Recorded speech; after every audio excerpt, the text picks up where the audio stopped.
Welcome to the Gals Guide to the Galaxy podcast, where a group of gals gather for you one cool thing around our topic of the month.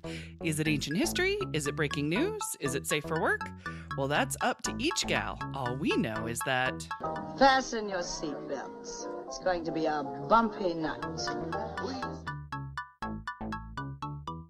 Welcome back. I'm Katie, and it's Women's History Month at Gals Guide.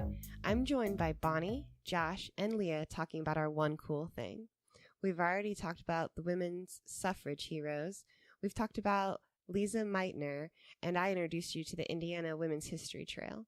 But before we dive back in, let's get to know something random about our gal pals. My one question is, when did you start to see history as something more than names and dates? I think I can remember, and I'm not positive, but off the top of my head, I think it's actually ironically because of that guy, the guy that's on the podcast, my husband, because I really did see it like a lot of it was names and dates. But we would go to museums and you would find stuff on maps and you would talk about history as if it was family, as if it was like a cool story of like somebody you went to school with, and you just talked about it differently. So I kind of thought about it differently. So I would say then, and then, so I was in my 20s, so it took me a bit. It was not necessarily in school.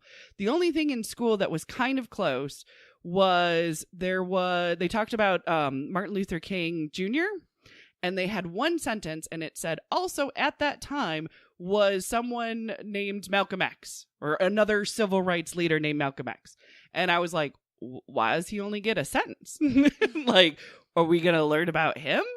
That's interesting. And then Spike Lee had a movie come out about Malcolm X, and I'm like, well, then I will watch that because it was one sentence in my history book, and apparently that's all this man gets. And then I was absolutely amazed by his story. But it was still like names and dates until I met Josh. So that's what I'm going with. What about you, Josh? Good for something. How'd you get there? I don't know when it first started. Middle school. I hated school at that time. So it probably was in high school, and it started just with like I sat next to the map in government class, and that class was always easy. So I spent most of my time looking at the map, and then that helped to connect the things we're learning in history, the places that these things were going on. And I still am I love history, but I'm not a big fan of memorizing names and dates, because I think that comes with studying history. If you study it like a story, just like with any story, the names and the dates will become familiar over time. Yeah. And when you start at it from, well, you have to remember the kings of England and the queens of England and the dates of their reigns and stuff like that. Well, that's hideously boring. But it seems like a lot of work. The stories of how they got there are inbreeding. The important I believe we covered it. Yes, we did. And that's the interesting part of it, and that's what got me. And kind of like you said, if you treat it like a story about your family, then it kind of personalizes it a little bit more, and then you can get into those nuances. And I find a lot of times watching like genealogy shows or even just documentaries, the reel of what happened is way more interesting than the movie adaptation version. Oh, yeah. Because a lot of times they will have a tendency to over-dramatize things or change history to make it more interesting. To dramatize it. Yeah. And so, a lot of times the history is, to me, dramatic enough. You don't need to do that with it. So it was probably in high school when I first started really getting into that kind of stuff. And I think it was partly because history came easy to me, so I kind of already knew it. And so I became bored and kind of just developed my own way of thinking about history. See, what about you, Bonnie? Yeah. Just turns. I know exactly. All Sorry. at the same time. We all slowly turned rapid fire glances at the Bonnie. And you? Oh, well, I was a big nerd in school. Sweet. Look at you, Push up overachiever. my glasses. There was one time in 6th grade, I remember we were reading from the book, and we're doing history class, and I see a big long E word, and I'm like, oh, I know that word. Talk about the Tigris and Epidermis River, and my teacher cracked up. Epidermis River. I was like, that's epidermis. I know that word. Future doctor, Bonnie Fillinsworth. Yes. I got really into Greek mythology and kind of ancient cultures. History class for me, it was the same things over and over again. You start with the Tigris and Euphrates River, and you do Egypt, and you do the Middle Ages, you do the Civil War. It's like the same things over and over. Like, and we always ran out of time too. So I wasn't even I really don't know that much about like World War One. Right. Like you don't know about the Nazis. Yeah. Well. Okay. We just kind of ran out of time. Like I remember watching Doctor Who, and they always go back to the Blitz. I'm like, what is this thing? Right. Yeah. Like, very true. I don't know. So I've had to do a lot of like adult education because I really wanted to find, like, we had always had History of the Western World is what they were always called. I was like, what about the Eastern? I can't find How a about History the of other the areas? Eastern World book. Right. But no, I got really into like Greek mythology and ancient cultures. I minored in classical studies in college, and my senior thesis for my painting class, I did like kind of how women get the bad rap in like Greek mythology. Yeah. And being like, this is still relevant because we're still teaching these stories. Exactly. Like, people can still get their degrees in this. It Like, becomes cyclical almost too, right? Yeah. Like, people made sure to preserve these stories and write them down over time. And I just kind of turned it into, instead of like bitching and complaining about how bad these stories were, I started researching like real women. Like, I remember doing Theodora of Constantinople during classical studies and being like, she's awesome. See? I started doing like the actual woman, which is how it's led me to here. I think Theodosia's Burr got their name from the Really? I think there's like a ship or something too. Oh, okay, that sounds about right. That would be a nice name for a ship. And visiting historical sites it helps a lot with becoming it, because as a little kid, since my dad was in the Air Force, we lived in Italy, and then we went back when I was 8, and we went to Greece and Italy, and so I got to see a lot of that stuff, and so that helped really get me interested in European history. And for a long time, I really was bored with American history, but getting out and traveling to places where it's happened, it really helps to bring it to life and make it interesting. Because it's what am I looking at? And so you want the context of what you're looking at. And I like to read, but ultimately I like to also be able to physically go there and see it. And that's, again, something that Indiana needs to work on is doing that, because there is so much rich history as far as Native Americans go, women's history, minority history in general, and it's maybe a plaque on a road somewhere, and that's all it is. And you know, I got on this trip one day of looking at Native American sites in Indiana, and there's so few that are actually marked and have any sort of historical marker to them. And a lot of the Native American burial mounds and stuff around the state have been plowed under for farming. Yeah. Even up at Strawtown, Ketowee, where they made a big deal out of it there, they were digging through grave goods and taking grave goods from the graves, and you're not supposed to do that. It's right, exactly. illegal. That's sacred space. Yeah, and You'll get cursed. Yes. I know. I've seen a lot of the Stephen the King people that movies did it should be. That's based on. But you know, it's history sometimes in Indiana gets kind of a short shrift, I think, and I think that's hopefully one thing that Gal's Guide can help change. We're trying. Exactly. Katie, what about you? Like you guys, I needed to see it and see it in a different way. It wasn't necessarily the stories at first that drew me in, because I can remember it distinctly. I went on a trip in high school up to Chicago, and at one of the museums, I bought this giant book of, I think it was the 100 most, I don't know if I want to say influential, but the highest impact photos from Ah, history. Gotcha. I still have the book. I should look at the actual title instead of all that rambling I just did. You're good. But anyway, seeing those like super powerful images, like just one part, and a lot of them were taken of, really tragic events that happened in history, and it would show how it affected one person. And I don't know, Yeah. it just really sucked me in so much more than just reading about it in a history book. It was kind of the visual. Mhm. You got the visual place. You got the person relating to it. The first, when you were saying that, the first one I thought of is like the Dust Bowl image of that the woman in kind of like the makeshift tent, and she's got her kid and she's thinking, yeah. I mean, it really does. It captivates the time and place and the sense of being and stuff like that. So I am much more of a visual learner, so I appreciate the photographs and the paintings And individualizing and it the travel sites. Yeah. gives you that character and nuance to Yeah. it. Because if you just hear, in the Civil War, 10,000 people died.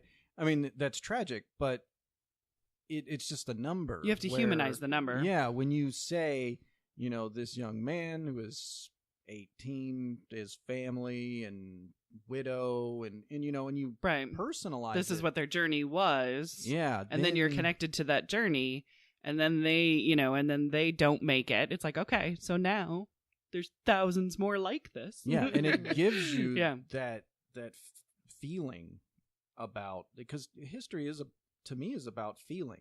Mhm. And when you just do dates and stuff, there's no feeling behind numbers, Right. on a page. And when you start personalizing, I think that's when it helps quite a lot. Yeah, exactly. Well, are you guys ready for my one cool thing? Lay it on us. Yes. All right. Well, let's see what you say. So, Karl Lagerfeld, he died, and that dude's weird. I don't know if you guys know this dude. I shouldn't judge a book by its cover, but I do when it comes to him. He has like white hair, ponytail. Pull up a picture of him. Dear God, because I'm sure once you see him, you'll be like, oh, no. We're talking deep tan. We're not really, Okay, but then like I a might little not bit be of a thinking fakey, right. a little bit of a Okay, fakey okay. tan, but I'm not sure. It could be moisturizer, honestly.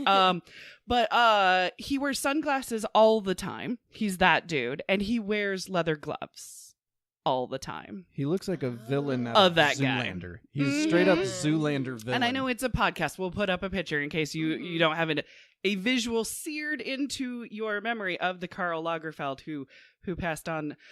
But it does. It feels like he picked his look basically from 3 bad 1980s songs and just kind of like went with that. Well, he's been the head of Chanel for the last 30 years.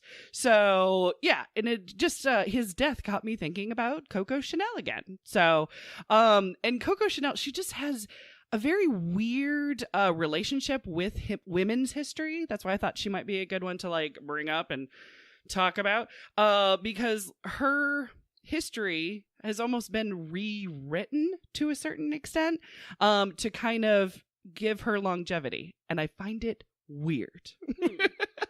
Now on our sister show that I'm on with Phoebe Freer, called Your Gal Friday, we did an episode on Coco. It was number 3. It was our 3rd episode, was about Coco Chanel, and we struggled with Coco's history then, and it's now been 2 years and I'm still struggling with Coco Chanel's history. I'm just saying. So I thought, kind of as a monster, I would bring it up on this show and we could discuss in little bits here and there, because maybe it's just a unique case. Like maybe it's just Coco, you know what I mean? Or maybe it's something that repetitively happens throughout women's history. Now, because I worked with Phoebe and we wrote a 13-page thesis statement on Coco Chanel, and I didn't ask you lovely people to do that, I will give you the highlights, okay? I'll give you like the little refresher of Coco's life, and then we'll see if we can make any sense of this together. But I'm curious, as a benchmark, what is the first thing that comes to mind when I say Coco Chanel? Like, what is your... When I say Coco, what's the first thing you think What's of? my word association? Yes, exactly. I'm going to yes. go with perfume. Perfume. Okay, Mhm. fair. Yeah. Perfume stick in the little black dress. Yes. Little black dress. Yeah, the same. The little black dress. Okay, Coco and perfume. Chanel, the Chanel Okay. number 5. Perfect. There you go. Well, these will all come back into play with some of my questions later. All right. So, because I think when we talk about Coco Chanel, a lot of times we're actually talking about two different things. We're talking about the brand and we're talking about the person. And a lot of times the things that we think of are the objects are related with her name on it, not necessarily her. This is true of a lot of other, famous women of history too. But like oddly, it's also about Coco. So the real person wasn't even born as Coco Chanel. She was born as Gabrielle Chanel. And at least the last name's right? But she was born in 1883. She grew up poor in France. Her mother died when she was 12, and her father just couldn't be bothered. So he sent her and her brothers to an orphanage where she was there. Yeah, he just couldn't be bothered. What? He just couldn't. No. He's like, no, this is too much. There was even talk about like her parents weren't married for many years until her mother's family convinced the dude to get married. They had 5 children together and he couldn't be bothered with it. So I'm not totally surprised. He's a gem. Right. So when she got out of the orphanage, she was a seamstress by day and a cabaret singer by night. And when I say cabaret singer, I mean she sung in between the stars' performances and they passed a plate around so she could get paid something, basically. She also really kind of only sang about 2 songs and both of them had the word Coco in it. Therefore, her nickname became Coco and it just kind of like stuck with her, basically. Now, it is no mistake or happy accident at all, but Coco ended up meeting and having a very lengthy relationship with 2 rich white dudes, okay? Just saying. Both of whom she could not marry because she was an orphan and they were an heir to a certain dynasty. So, yeah. Now, one was a French dude, Etienne Basson. Did I overpronounce the French? No, you had. I was close though. Yeah, I was almost overdoing it on the bassin. No, you were good. But he was the heir to a wealthy textile fortune. So textiles, fabrics. She's going to become a fashion designer. Interesting coincidence? No, I don't think so. It would be Boy Capel from England who would actually buy her first shop. Right? Gave her a little plaything. Interesting. She sold hats. She created the little black dress, like Bonnie remembered. She also created the sailor blouse and other stylish casual clothes. Now, in the early 1900s, women were still in corsets and they were wearing long layered dresses. But when World War I started, there was a fabric shortage, and also women were in factory jobs where their layered clothing were actually killing them because they were getting stuck in the machinery that was not designed for these layered clothing. Man, that sucks. I mean, like, people's jobs suck, but getting, like, basically killed by your own clothing because of it? Yeah, it's horrible. So Coco used fabrics like jersey. I am wearing jersey this evening. I love jersey. But jersey was in steady supply because it was used to make men's underwear. That's right. So with this underwear fabric, she made stylish clothes out of it, including pants for women. What? Little rebel. Now, when you read about Coco, you're most likely to hear that, quote, she changed the way women dress. This is something that's in like almost every in-depth bio about her. And there are days where I feel like it's a serious exaggeration. And there are other days where I'm like, yeah, she totally did that. So it just kind of like depends on the day. But what Coco did was she was in the right place at the right time and she had the right friends. So that's kind of the equation of it. Her connection to high society was in France and England, thanks to her lovers. That's right. And it made a huge difference in her circle of influences. So, because like fashion is a top-down trend is basically what happens. The rich start a trend, they're photographed or they're seen wearing it and they're asked about it, right? It becomes the new style. Then the middle class want to, quote, rise above their station and they want to wear and be, what the high society are doing. So then once the middle class are wearing it, the designers then start a new trend and they sell it to the high society again, and it starts all over again.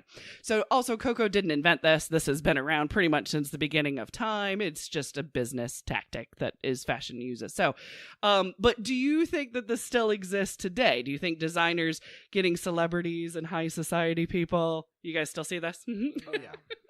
Definitely. Right. So the Coco scenario still goes on today. So even though Coco is credited with getting women out of corsets, what really helped, in my view anyway, is a combination of the Roaring Twenties, women's suffrage, the Great Depression of 1929, where you want to get less clothing on your person because it's expensive, right? And then also Coco dressing high society women in this sporty and casual elegance as well. Had the trickle down. So to put it bluntly, or not so bluntly, it's like a trifle. You can see the individual layers of it, but once you put it on your plate, it's just one big mess. So the perfume, right? So because you guys, a few of you remember, the perfume is what Coco is famous for. Now, the inception of the perfume is a little bit complicated. There are many lies out there about the perfume because they're trying to sell you the perfume. So they'll make up whatever they're going to make up. But yes, so it is kind of hard to get it straight. But what seems to be the story, or at least the story that I'm hearing most often, is that she met a perfumer and she asked him to create a scent and he offered her multiple options. All right. Now, there are many reasons why it's called Chanel No. 5. It could be it's the 5th bottle she chose. It could be that it was a number that she liked. She also said at one point she shows her collection in the 5th month of May, so it fits with her brand. We don't know. It's No. 5 is what it is. The story changes throughout time. In 1924, Coco sold the perfume to the Wertimer brothers, who then in turn gave her a percentage of the sales and money for licensing her name. Well, then World War II happened. Oh, World War II. That means we're talking about the Nazis again. Dum, bum, bum. Always the Nazis. I know. It just keeps coming back. Well, Coco closed her shop saying, quote, "It is not time for fashion." She did, however, keep selling Chanel No. 5 throughout the entire war, many of them to Nazi soldiers that were occupying France at the time. So Coco lived most of her adult life in the Hotel Ritz in Paris. She did have other properties. Many of them were given to her by, other rich men, just saying.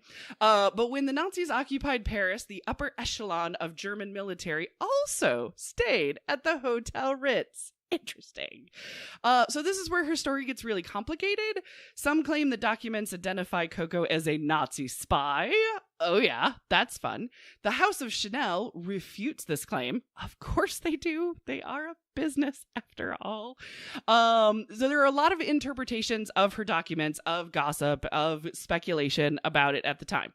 So there's also something to the effect of her being a spy is she was trying to get her German friends to meet her English friends, i.e. Churchill, for some kind of like peace accord, some kind of, mutual beneficial society at the end of the war is kind of what the story is. But even that is like really varied and muted with different sources of who's telling it. Now, Coco was interrogated by the Free French Purge Committee in 1944. She was released. She was requested to appear at a war crime trial where she denied all accusation of being a spy. So she had her time in court and said, "No, I'm not." Now, Coco did have powerful friends on many sides of the war. We're talking about Churchill. We're talking about the Duke of Westminster of England, the Grand Duke Dmitry Pavlovich of Russia, and her neighbor, finger quotes, at the Hotel Ritz, which was Baron Hans Gunther von Dinklage of German military intelligence. By the way, that is a mouthful of a name. I just like that it's Dinklage, and it always makes me think of the current working actor. Add to that she would also kind of fund left-wing newspapers and right-wing newsletters. Like, the gal actually played both sides on a lot of different things in her life. She didn't know which side was going to win the war. I mean, she was in an occupied country, maybe the occupied forces are going to win. She didn't know. I also kind of think it's survival instinct to a certain extent. It might even go back to being abandoned at an orphanage, right? Somebody's going to abandon her now in this time of her life. She just didn't know who it was going to be. Was it going to be Paris or was it going to be Germany? She wasn't sure. Do I think that's noble? No, I don't. Do I understand it? Sure. But do you think her trying to stay on both sides was like a survival tactic or something else? Or what are you guys' thoughts on that part? because it's weird. Yeah, I think it definitely goes back to her being abandoned and being adopted. I think that she learned to survive by any means. You see it a lot of times in different people throughout history. Survivor cases. Where they, hedge their bets, basically, where they become friends on both sides of conflicts because they don't want to be left out completely either way. They're going to survive, and they're going to be successful by any means that they have available to them. And if that means not helping the Nazis, but maybe, turning a blind eye to what they're doing and selling them things. Perfumery. She probably saw that as just her trying to keep herself alive and not really delving too deep into the complexities of what the Nazis were doing. The less you know, the safer you are. Ignorance, maybe bliss. Right, exactly. Nazis, am I right?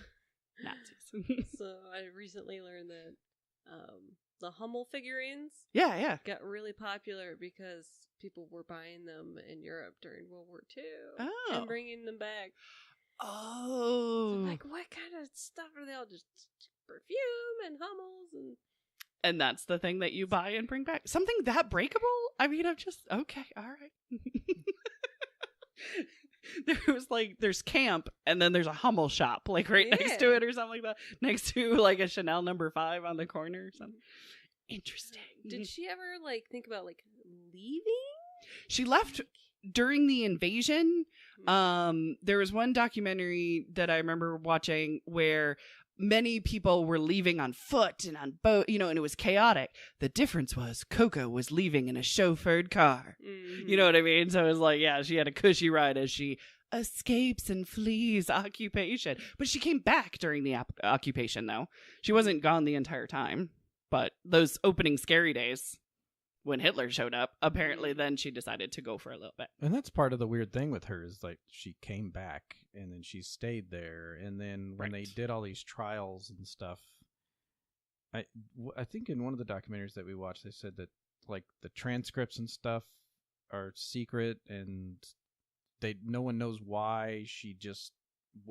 I think one of them said she wasn't questioned, that she was released. There was not enough evidence. Yeah. Is usually what they end up saying about that particular file. You can find the file number and everything, but I haven't seen, here's a PDF of the file. Well, right. No, I was just trying to remember because she was questioned. There was not enough evidence for any conviction, and so she was released. And there was a lot of weird murky stuff where supposedly she could have gotten help from Winston Churchill to get off on any sort of charges and things like that because she was friends with so many people. And I think in the end, I don't think she did anything bad enough where she probably should have been thrown in jail as a war criminal. We'll never know. But, it's probably more sketchy morally than anything, See, exactly.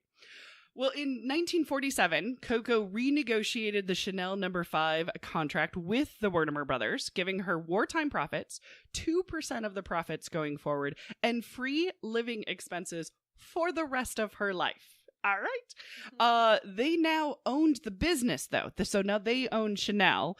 But it did make Coco one of the most richest women in the world. And she made her own money. Well, I mean, after some dudes helped her out, but it was her own money with her name on it. So it's pretty cool, right? Well, France was very mad at her and they were done with her. They were just absolutely done. They did not like her power or her abuse of power or playing both sides or who knows, whatever, she actually did that we don't know, or at least that we're speculating about sort of thing. But here's the thing. Does it matter? As far as history is concerned, not really, because we still paint her as the one who changed the world in so many ways. It's quite interesting. She made a huge comeback in 1954. Her main customers were British and American women. Those were her main customers at that point. Even though she was still making clothes in Paris that did not care about her whatsoever, she was there as kind of no, this is haute couture. This is prêt-à-porter. This is Paris. And British and Americans were buying it up. The other thing is she pretty much made costume jewelry a thing. Like, that was her invention and popularization. The idea was rich women didn't want to have their expensive jewels, like, stolen or worried about them breaking while they were out. So you could make a crap ton of fake pearls and wear them out and then clutch them anytime that you wanted to, and pretend, like middle-class women pretending that they had, you know, rich, you know, strands and strands of pearls, basically. She also created the Chanel suit, which always makes me think of Jackie Kennedy Onassis. You know the one I'm talking about, the pink and black one? Or she wore a variety of them, of the white and black one. So that's the Chanel suit. And then Marilyn Monroe gave Chanel a boatload of free advertising that they used for decades. Like, I swear they're probably going to like recircle this one really soon. But Marilyn Monroe was asked in an interview what she wears to bed, and she said only a drop of Chanel number 5. Mm-hmm. Oh, that made them so much money. You have no idea. They constantly use that quote. My goodness. So Coco was actually designing up until her death in 1971. She was 87 years old, and she died at the Hotel Ritz in Paris, but she was buried in Switzerland. I thought that was kind of interesting that she stayed in Paris, but her body was not buried there. Interesting. Now, weirdly, Do you know why? I don't know why. Okay. I know she had houses there, and ironically, one of the stories is the German dude, the military intelligence dude, they ran away to Switzerland together. And I'm like, is it because that's where her happy place was with the German military dude after the, like, it's weird, right? Yeah, very weird. So I don't know why she was buried there when she's like, yeah, well, obviously Paris, you know, and France was like, we're done with you. So maybe it's part of that. But also, here's another weirdly. So Karl Lagerfeld, back to weird guy number 1. He loved reminding people that he was German. That was his big thing. Like, I am a German designer who runs the House of Chanel. Like, he wouldn't stop mentioning how much he is German. And it was weird. But he had control over the brand, and he used Coco's likeness and her story. And I'm using finger quotes on a podcast because Karl would direct mini movies that were, what if Coco Chanel met Josephine Baker? And then made a movie about it. What if Coco met this person? Like, people she never met. But it was a movie. And then he would make movies that seemed like biographies. Like, this is Coco at her first hat store. It's not. It has nothing to do with the history. It's just his imagination of rebranding who in the world Coco was. And it was completely bizarre. So I said at the top of this that Coco has a very weird relationship with women's history, like being rewritten for her longevity. And I'm actually not entirely blaming Coco on that. I will firmly blame Karl for a lot of it. And just also marketing and advertising in general, honestly. But it's my first question. So does becoming a brand turn a person into an object? Because some of the first things that you guys had thought of when you thought of Coco were objects. Is that because she's, you know what I mean? She's like, she's gone past human to object, to icon object status sort of thing? What do you guys think? I would think most people would be able to recognize the perfume bottle, but if you had like a picture a of line her? of photos, I don't think you could pick her out. This is true. A friend of mine did one of those quizzes, like, which celebrity are you most like? And it said your answer is Coco Chanel. And it was a picture of, oh no, I can't, but it wasn't a picture of Coco Chanel. Like, that was the thing. And I'm like, no, that's really, really cool and all. But who's the lead in West Side Story? It was the lead in West Side Story. Yeah, I know exactly. But that's who it was. And I'm like, yeah, so people don't even know what she looks like. But they know what that bottle looks like, right? Mm-hmm. I'm the person on the internet that will email people and be like, you have the wrong photo. Like, there's some website that has a picture of, it's supposed to be an article for Sybil Lugnington. Yeah. But they have Henrietta Swan Leavitt's photo. Oh. I'm like, this is not related. Like, I've emailed them a few times. And they're still, yeah, exactly. Is there an actual picture of Sybil? Because I know there's a statue. There's but... not a photo. There's something where they're not quite sure if it is really her. Oh, it's like a gotcha. watercolor or something. when she was interpretation, maybe. It was Natalie Wood, by the way, was the lady I was trying to think of. Natalie Wood is wearing basically a shirt like Coco designed, but it's Natalie Wood. It's not Coco Chanel. Just saying.